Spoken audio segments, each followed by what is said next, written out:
বাংলাদেশ ইসলামী ছাত্র শিবিরের সভাপতি জাহিদুল ইসলাম বাংলাদেশ জাতীয়তাবাদী ছাত্রদলের এক কর্মসূচি নিয়ে সংগঠনটির প্রশংসা করেছেন।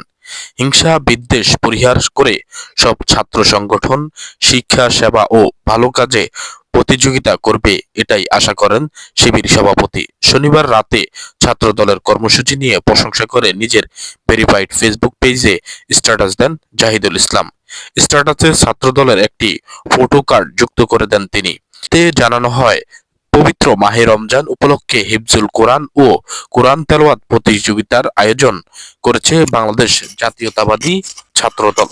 আগামী 16 মার্চ ঢাকা বিশ্ববিদ্যালয়ে চূড়ান্ত পর্ব অনুষ্ঠিত হবে। বিজয়ীদের জন্য থাকবে পুরস্কার ও সম্মাননা ক্রেস্ট।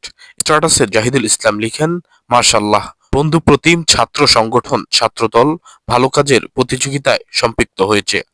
আল্লাহ কবুল করুন। আশা করি হিংসা বিদ্বেষ পরিহার করে সব ছাত্র সংগঠন শিক্ষা সেবা ও ভালো কাজে সহযোগিতা করবেই ও ভালো কাজে প্রতিযোগিতা করবে। অনেক অনেক দোয়া, শুভকামনা।